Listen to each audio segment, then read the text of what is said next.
All right, back again, June 4th, 2024. I want to go over a few things again today. We're going to talk a little bit about steelhead candy. Okay, summer steelhead are making their way back up the rivers.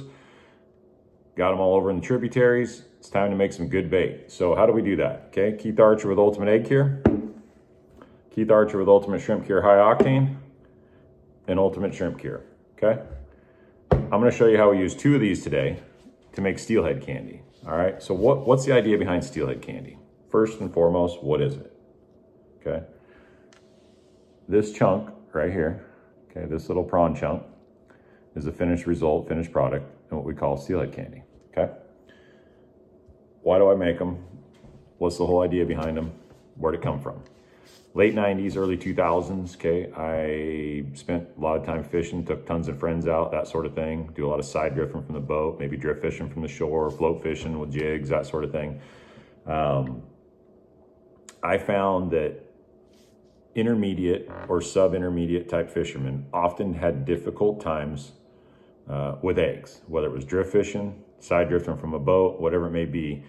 They're more reactive, okay? The more you jerk the rod, the more you do things like that with a delicate bait like eggs, the more likely you're to jerk those baits off, and then obviously you're not fishing the moment. So my goal is to help people catch more fish. I found a workaround basically to be able to keep bait on people's hooks. And that's where I brought prawn chunks into play, cured them up. And at times, I can absolutely tell you at times, these are as effective, if not more effective than eggs. So for those of you that don't have access to large amounts of eggs or don't have access to being able to put eggs away, these are an absolute perfect substitute.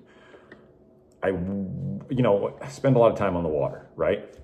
I'll walk up to a hole, pull up to a hole, whatever it may be, and I'll see somebody standing there and they're throwing artificial stuff and the river's open to bait.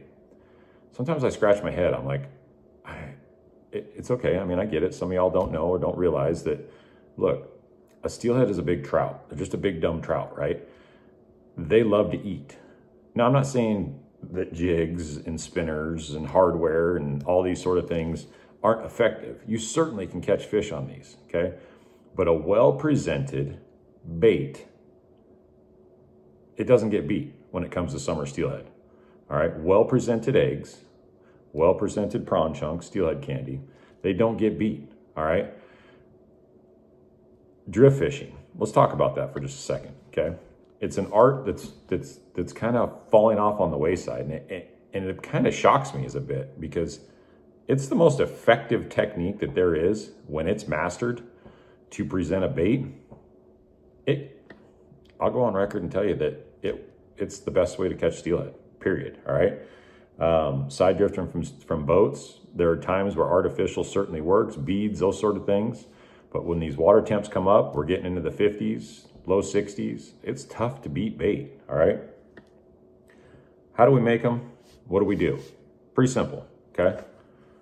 First things first, we start with raw shrimp, okay? 26 to 30 count, raw shrimp.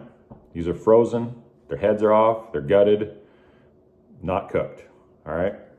What do they look like? Here's what they look like to start.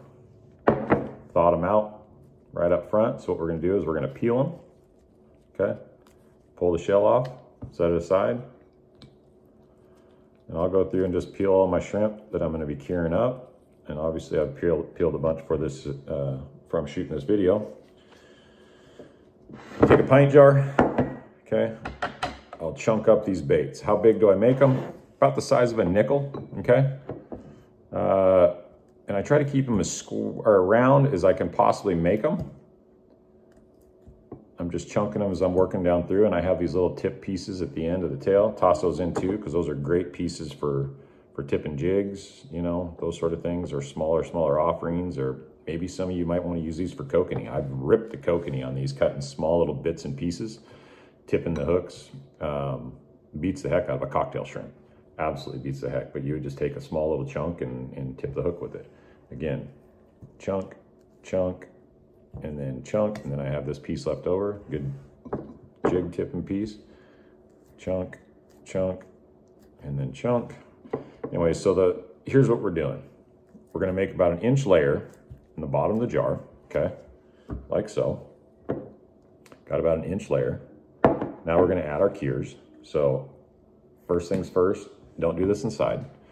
This is a very fine chemicals, fine powders and stuff. They do get into the air. They will get on tabletops, countertops, places like that. So be careful about where you're doing this.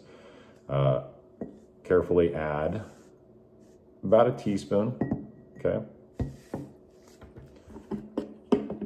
I'll also add about a teaspoon of Ultimate Shrimp Cure, okay? Like so. So I've got about an inch of shrimp. I've got my pretty close to a teaspoon of each, the Ultimate Egg Cure and Ultimate Shrimp Cure. And you can use whichever one you want. You can use the high octane, you can use the regular shrimp cure. And then I'm gonna go back through and I'm gonna do another layer, okay? And I'm gonna do this until I get enough baits that I wanted to pre-make. So I'll make a pint jar at a time, right? Because obviously I do a lot of side drifting from the boat. I'll take a lot of friends out fishing, that sort of thing. So rather than burning through bunches and bunches of my eggs, I'll put them on these prawn chunks and absolutely destroy those summer steelhead. Okay, so I'm doing my layer here, last one, chunk, and like so, okay? One more layer of cure. And again, you can't put too much cure on, all right? Preservatives, mold inhibitors, all sorts of things that I have in these cures, they will last, all right?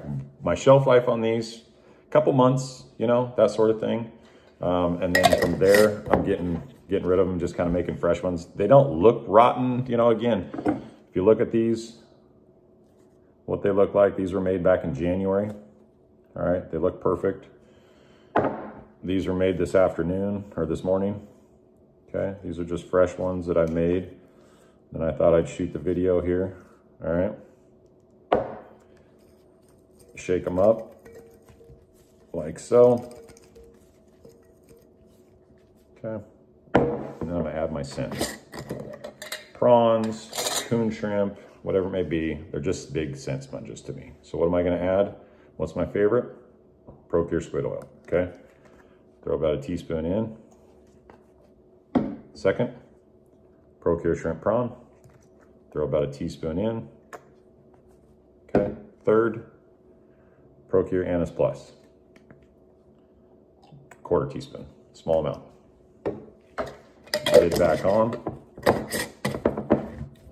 Give them a good shake. 24 hours, somewhere around there, 24 hours you can fish these. They're gonna be colored up, working perfect. Absolutely super, super effective. You know, tough to beat bait, right?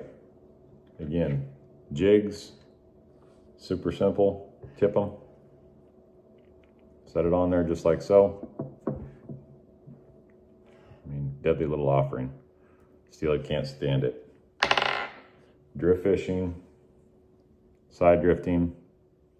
Okay, size 1, 1/0. Probably a size 1 usually is what I run. 8-pound leader, 10-pound leader. That simple. You know, if you want to add a corky, I love my metallic blue corkies. At times I'll run cheaters. You can see all sorts of colors of cheaters in here, my medium-sized cheaters. But yeah, for the most part, I fish them straight, fish them by themselves. And, you know, again, these steelhead, they're overachievers, okay? Summer steelhead's an overachiever. You know, also known as a slime rocket, ticking time bomb, freight trains, you know, call them all of it. I had a heck of a day yesterday. We went out, caught some steelhead, lost more than we caught. You know, had a couple of them just about ripped the rods out of our hands. You know, they are an aggressive, super aggressive fish, reason they're one of my favorites. You know, I cut my teeth on these fish back when I was 11, 12. I shared the story in the last video I did.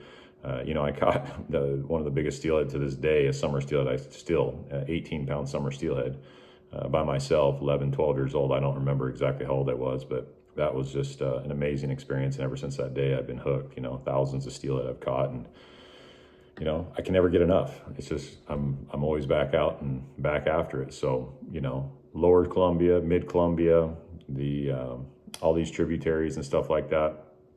This is one of the best baits that I personally think you can use. You need those rivers, you got high smolt content, you know, high trash fish content, you know, use these, because they can peck at them and beat on them, but they aren't getting the bait off them. When there's a steelhead there, he's going to come grab it. Presentation is everything, right? So if you have questions, put them in the comment section. I'm here to help. You know, subscribe to the YouTube channel here if you haven't already. I think you're going to find, you know, down the road there's going to be lots and lots more information to bring out. If you haven't been to the social media pages, you know, on Facebook, Ultimate Egg Cure, as well as Ultimate Shrimp Cure, have their own Facebook pages. And the same on Instagram, Ultimate Egg Cure, Ultimate Shrimp Cure, and then on TikTok we even have pages. Both websites are available if you want to go see pictures or tutorials. There is a tutorial on ultimateeggcure.com, picture by picture tutorial on making these steelhead candy. So just go to ultimateeggcure.com and you can click on that tab, and then you can see exactly how to make them. And if you want any more information on the Ultimate Shrimp Cure, go to bestcoonshrimpcure.com. Lots of information, tons of tutorials, tons of videos on there in regards to making those coon shrimp and other things that I do with the Ultimate Shrimp Cure. So thanks for watching. Again, subscribe. We're here to help, guys. Look forward to seeing you on the river. Fill them fish boxes, fill them freezers. Talk soon.